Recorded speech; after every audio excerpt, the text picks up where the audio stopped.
Live mula sa GMA Network Center, ito ang 24 oras. Magandang gabi po, Luzon, Visayas at Mindanao. Sa gitna ng kakulangan ng mga nurse sa bansa, may ikinakasang scholarship ang gobyerno, kabilang ang ilang popondohan ng ibang bansang nangangailangan ng Pinoy medical workers.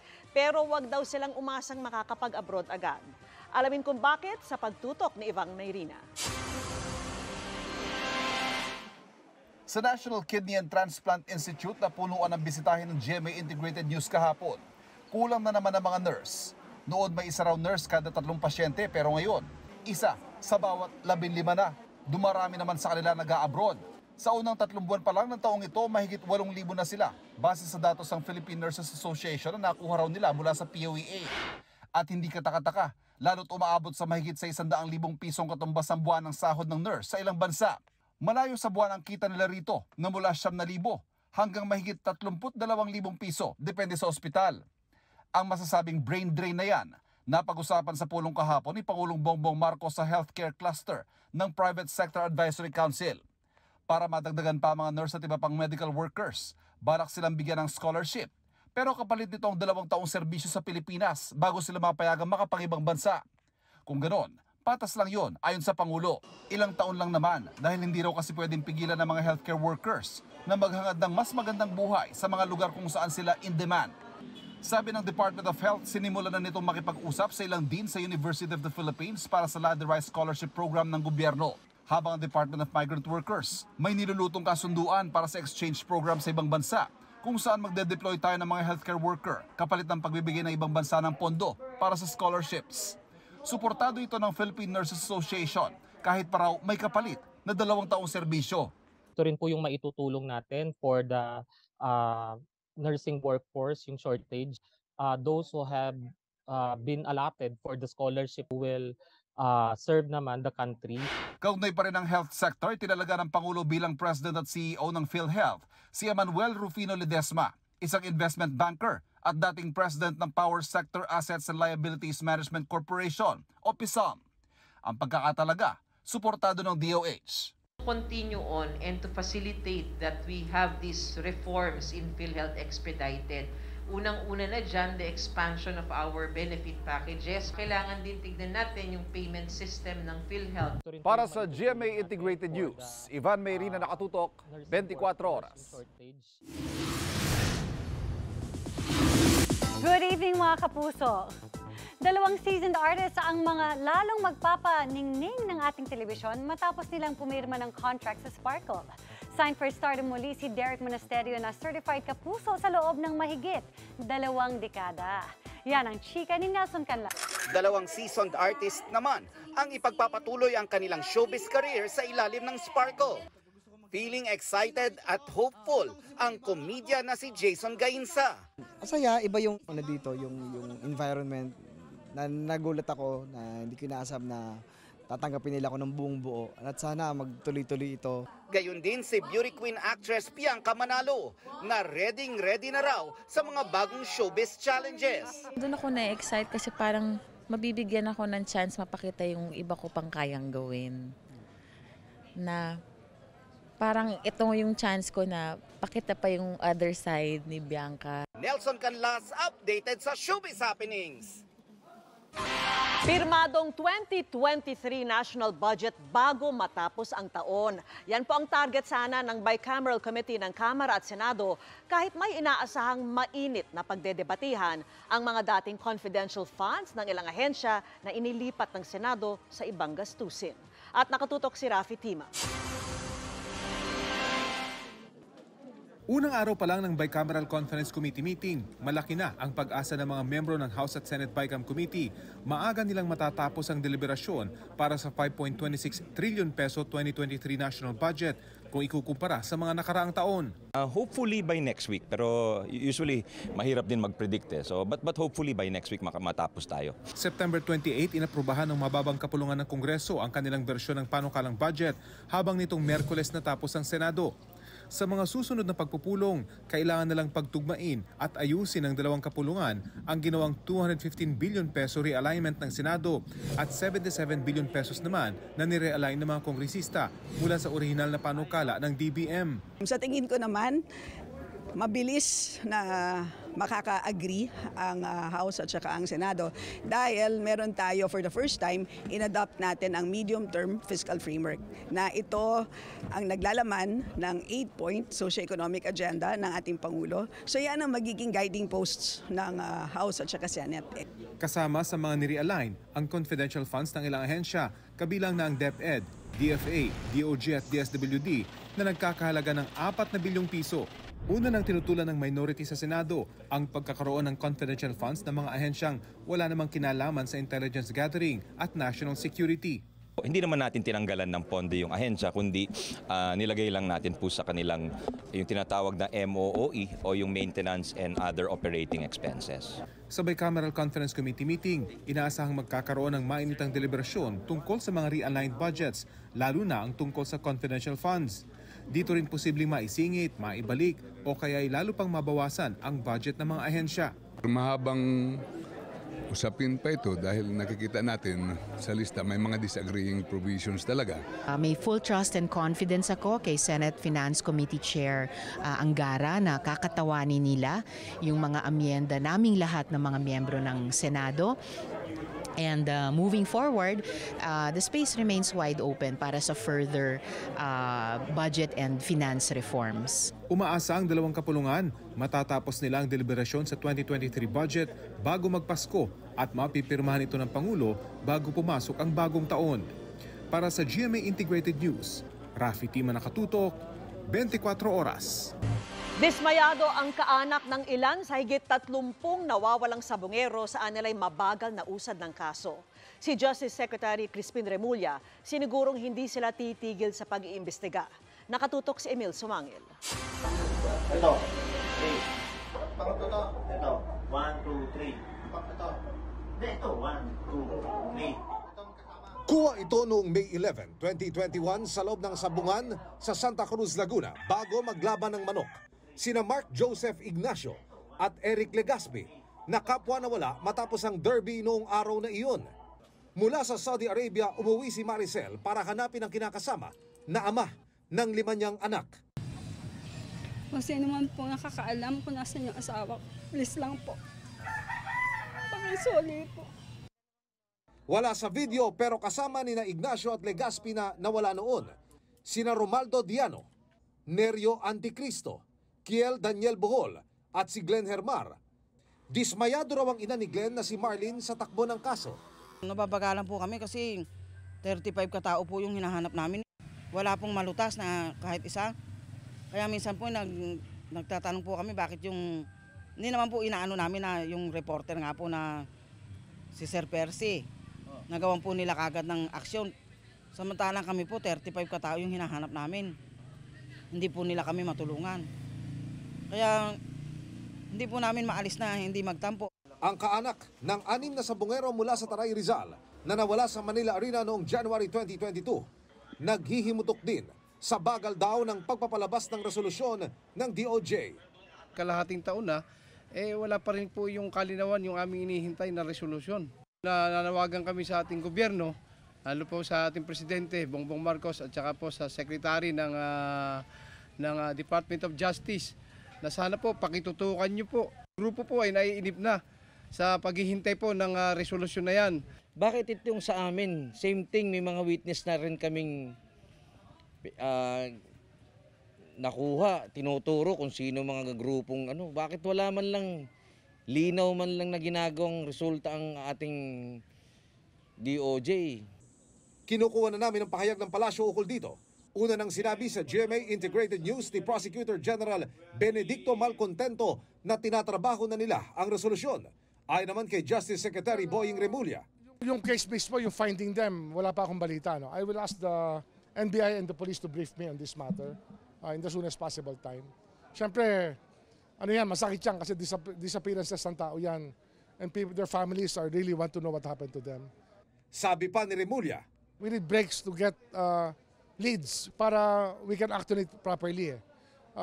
Nagkataon lang that there are some cases that are faster to solve because of the availability of evidence.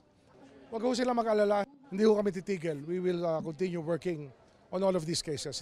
Para sa GMA Integrated News, Emil Sumangil, nakatutok, 24 oras.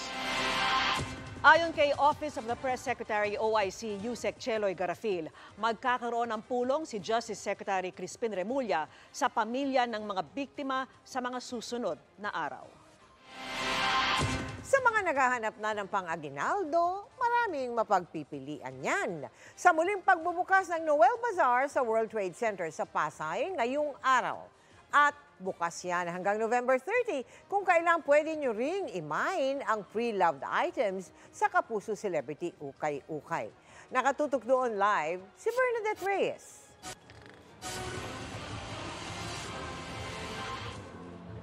Mel, nakapamili na ba kayo ng mga panregalo sa Pasko dito sa Noel Bazaar? Maraming mapagpipili ang mga panregalo.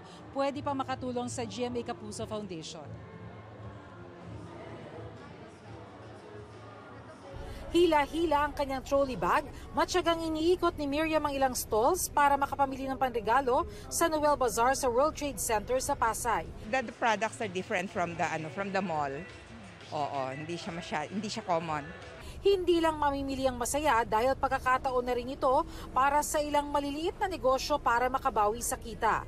Tulad ni Jean Barbatos na ilang taon ding natigil sa pagbebenta dahil sa pandemya. Patok na patok sa Noel Bazaar ang mga paninda niyang damit at stuffed toys. Ang Pinoy laging mahilig yan sa traditional, hindi mawala ang damit, hindi mawala ang laruan. Bukod sa mga traditional gift items, may mga mabibili ring panregalo dito sa Noel Bazaar na nakatutulong sa mga komunidad. Kagaya na lamang itong straw bag na gawa ng mga babaeng inmates sa Davao. Ito yung pinakamalaking venue natin for Noel Bazaar this 2022. Marami dito pwedeng pamiling mga damit, sapatos, skincare na locally made. Meron din mga Christmas decors or home decors and furnishing. Pinipilahan din ang Kapuso Celebrity Ukay-Ukay booth. Gaya ni Elvira na lumuwas pa mula Batangas para makabili ng mga bestida ng paborito niyang GMA anchor na si Miss Mel Chanco. Bukod sa mura, may kalidad pa. Yung masasabi mo maganda.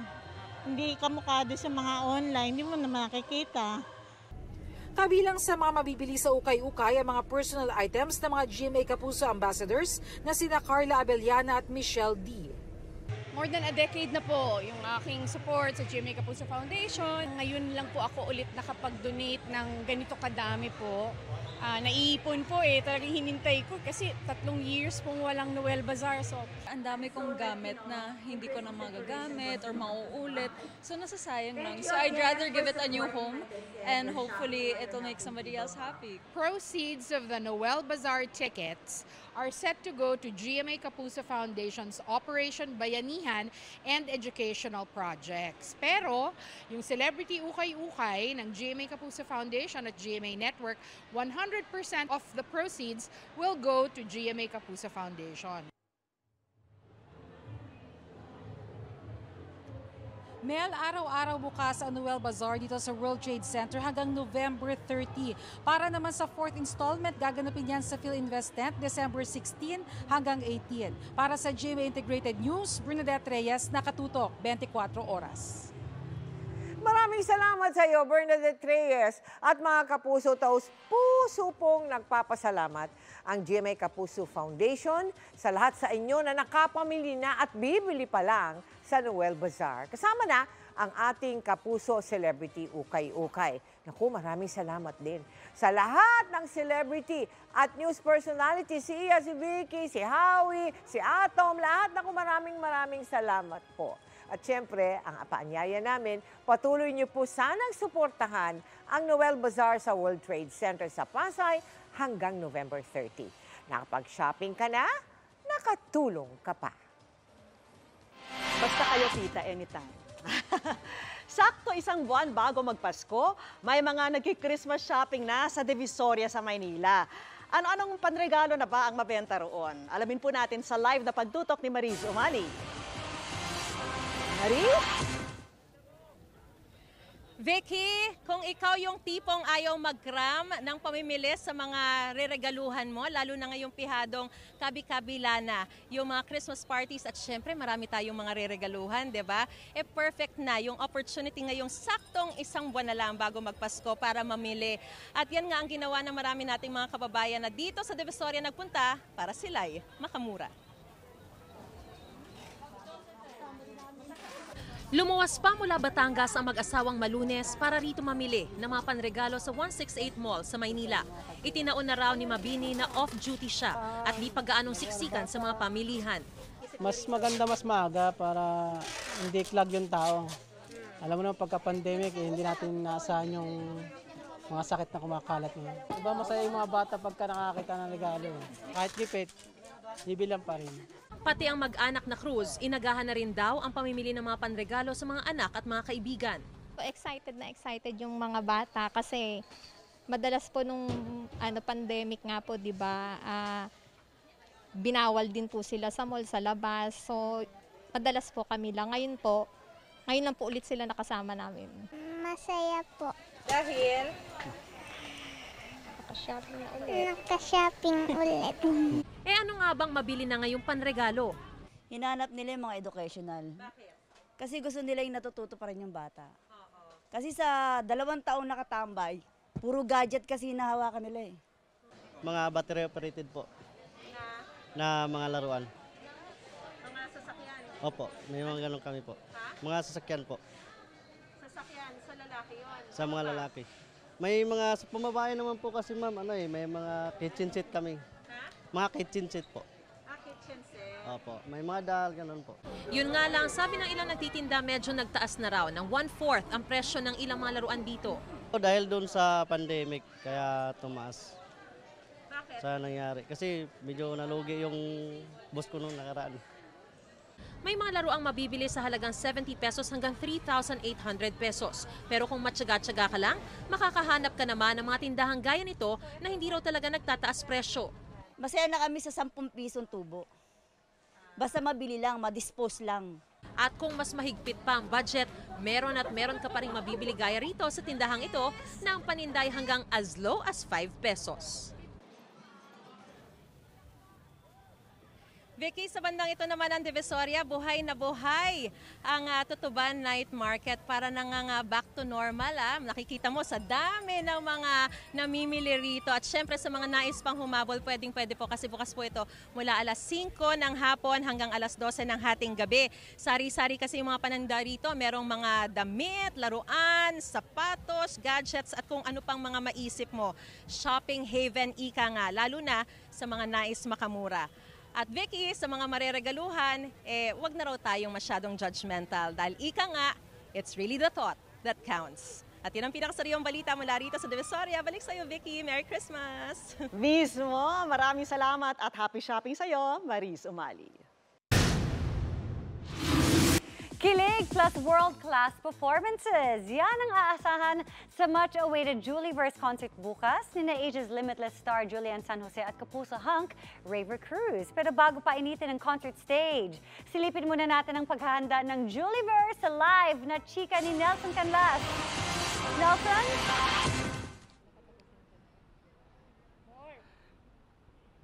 Good evening, Ian. Narito ko ngayon sa Newport Performing Arts Theater kung saan tuloy-tuloy ang technical rehearsals ni Julian San Jose at Raver Cruz para sa kanilang Julieverse concert para bukas. Isang tulog na lang ay asahan ng kilig feel sa concert na ito. Kahapon naman, dinalaw namin ang dalawa sa kanilang rehearsals sa GMA.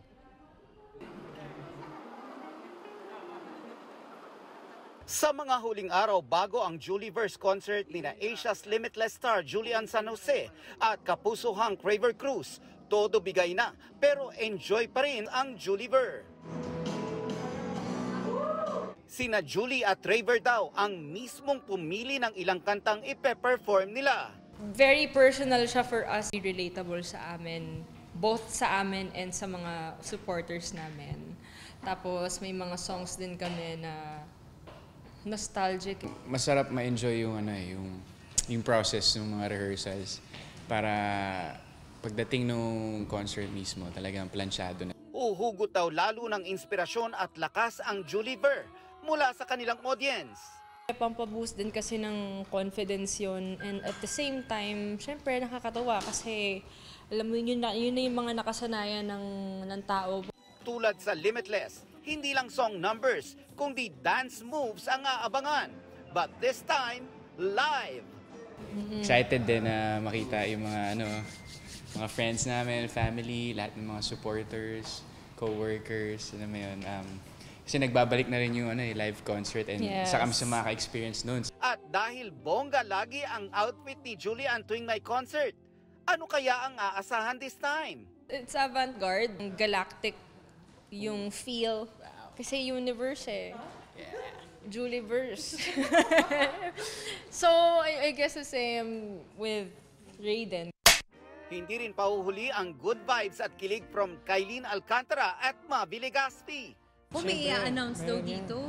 Ano daw? Ano i-announce dito? Dapat yun yung dapat nilang abangan. Mali mo, may Julie and Mavi din, tas may Kailin and Raver. Pero we want to give that back to the audience na makita nila something very magical na walang iwanan. May patikim rin tayo sa inaabangang chemistry ng mga tandem on a personal level. Such a gentleman na ganun siya pinalaki. Ikaw naman gentlewoman dahil mahalaga siya sa buhay ko. Kamusta kaya si Raver bilang isang manliligaw? As a suitor, matyaga, marespeto, and magalang, masugid. Willing to wait kahit gaano katagal.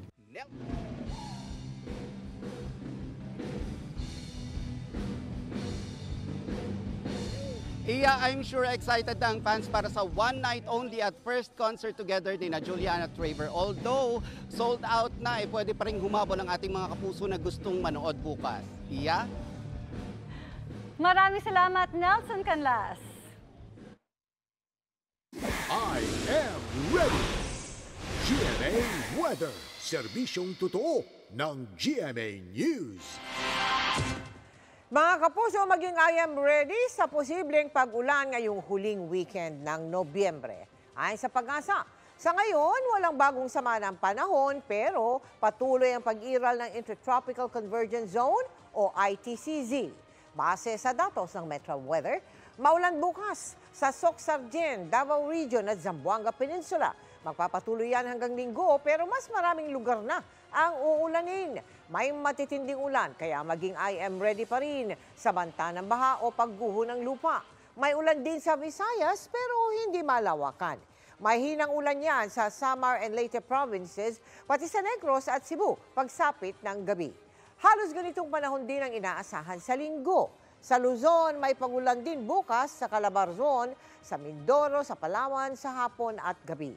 May mga kalat-kalat na pagulan din sa Linggo. Sa Metro Manila naman, may chance pa rin ng localized thunderstorm sa hapon ngayong weekend.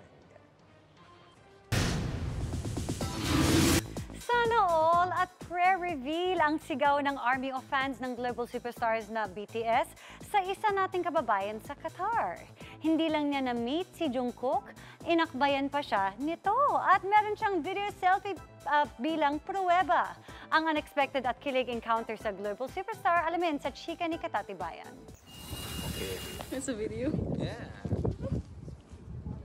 Nang kumalat ang video na ito ni Jungkook ng global sensation ng BTS, pati ang mga litratong ito kung saan may mga inakbayan pa siya, prayer reveal at sana all in different languages ang naging reaksyon ng ARMY all over the world.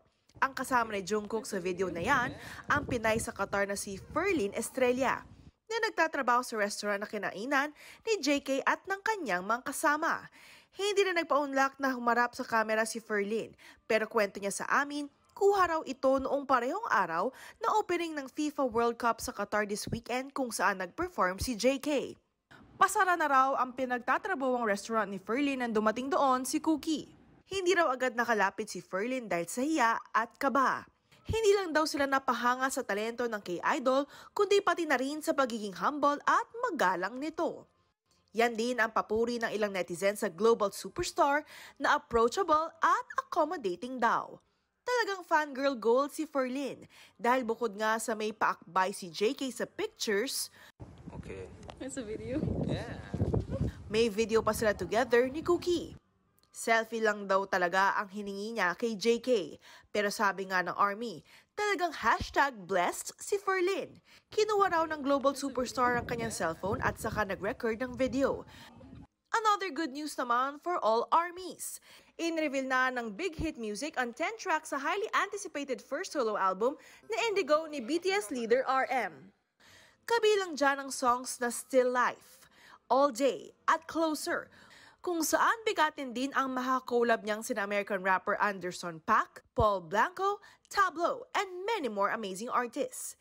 Si Namjoon ang third BTS member to debut their solo projects, kasunod nila J-Hope and Jin. Katatibayan, updated sa showbiz happenings. Higanting saya ngayong Pasko. Tayo na sa Antipolo. Bagong atraksyon doon ang isang higanting Christmas tree na may espesyal din daw na sinisimbolo. At nakatutok live si Chino Gaston. Chino! Vicky, yung pinailawang Christmas tree dito sa lungsod ng Antipolo ay tumatayong simbolo daw ng lungsod sa muling pagbubukas sa mga turista at bisita matapos nga nagsara ito ng ilang taon dahil sa pandemya. Tayo na sa Antipolo at doon makikita ang higanting Christmas tree na gawa sa recycled materials. 45 talampakan yan na binuo gamit ang gulong ng sasakyan at higit 1,000 PET bottles, 5,000 bleaching bottles at mga scrap ng tsinelas. Kumuha ng inspirasyon ng Antipolo City LGU sa animated film na Encanto.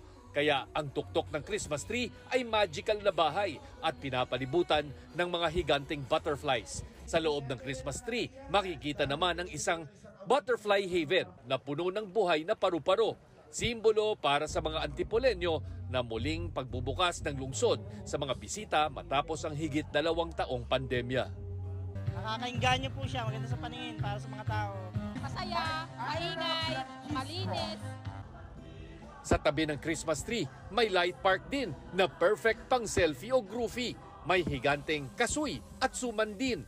Ilan lang sa mga sikat at dinarayong produkto ng Antipolo. May mga nag-iikot ding mga mascot na kumuha ng inspirasyon sa Higantes Festival ng kalapit na bayan ng Angono. At kung magagawi ka naman sa City Hall ng lungsod, makikita mo rin ang mga fantasy-inspired na dekorasyon sa mga pintuan papasok ng munisipyo. May mga naghandog din ng kanta at performances para mapasaya ang mga manonood. At syempre, hindi makukumpleto ang gabi ng isang Christmas tree lighting kung hindi rin paiilawan ang kalangitan ng fireworks display.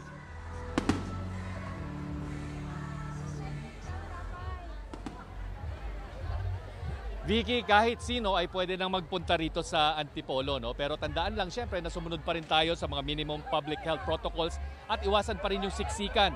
Pinaiilawan ng parke simula alas 6 ng gabi at tatagal yung Christmas display dito hanggang unang bahagi ng Enero. Kaya Vicky, tara na sa Antipolo. Para sa GMA Integrated News, Chino Gaston po, nakatutok 24 oras. Wow, talaga naman. Maraming salamat sa iyo, Chino Gaston. Malalaking revelation at confrontation scene ang dapat abangan sa episode ngayong gabi ng Startup PH. Hindi lang kasi mabubuko ng character ni Bea Alonzo ang tunay na Davidson. May malaki ring aaminin ang character ni Alden Richards. Makichika kay Katatibayan. Yung pagkakaibigan natin dalawa, ang nagtawid sa akin sa pinakamahirap na parte ng buhay ko. Mapapakapit kayo sa tindi ng mga tagpo at revelasyon sa Startup PH. Ngayong gabi kasi, Danny, mahal kita. magkakatapatan na sina Tristan, played by Alden Richards, at si Danny, played by Bea Alonzo. Huwag na huwag mong gagamitin ang salitang mahal sa akin. Napanood ko yung scene, they sent it to me. Pati ako yung parang napapagrass na, oh my God, ganito pala nila inedit. Hindi naman to ako! Madrama ang big confrontation na kinunan pa under the rain. Bakit ako makikinig sa'yo? Bakit? Sino ka ba? Ako si Good Boy. Nako, sasaktan kayo dito. Of course, alam naman natin sa startup lately na medyo nagiging mahirap na yung mga situations na pinagdadaanan ng dalawa. Yung pagmamahal nila sa isa't isa yung kumbaga yung bida ng mga desisyon. Pero syempre, hanggang saan yun? Lahat ng nabasa mo. Kwento pa ni Alden, pinagsumikapan talaga nila na mapaganda ang eksenang ito. Mas lalo pa nga raw siyang napahanga kay Bea. It really makes me proud na from a fan, when I was parang before pa ako mag-showbiz, napapanood ko na si B, to be able to do a scene like that with her in our first show together. One for the books yun sa career ko. Dapat din daw abangan ang recording ni Alden para sa soundtrack ng Startup PH na Ikaw at Ikaw. May kirot daw ito sa puso at puno ng hugot. Maganda yung message ng kanta nung present siya sa akin na gustuhan ko naman din yung laman. Tapos it's also a nice theme song para kay Tristan and Danny. Para kay Alden, ito ang isa sa mga paborito niyang role na ginampanan dahil nakaka-relate siya sa karakter ni Tristan. Ang sarap lang din na parang nagkaroon ako ng overview at saka ng parang, ganito pala. Ganito pala yung feeling if ever mangyari man sa akin to in real life and especially dun sa mga ventures ko. Katatibayan, updated sa showbiz happenings. And that's my chika this Friday night. Ako po si Iya Arellano, always ready for the weekend. Oh yeah! Miss Mel, Miss Vicky. O sige, tawan. Awat na. Thank you, Iya. At yan ang mga balita ngayong Biyernes. Ako po si Mel Tiangco, mga kapuso. 30 days na lang. Pasko na hindi na talaga isang buwan paiurong na yan. Ako naman po, Vicky Morales, buong puso para sa Pilipino. Ito ang GMA. Walang kinikilingan, walang pinoprotektahan. Walang kasinungalingan serbisyong, totoo po lamang. At dahil hindi natutulog ang balita, nakatuto kami 24 oras. Hindi natutulog ang mga balita. Kaya para sa pinakasariwang balita, mag-subscribe kayo sa aming YouTube channel. Para sa mga kapuso abroad, pwede nyo rin kaming makasama sa GMA Pinoy TV at sa www.gmanews.tv.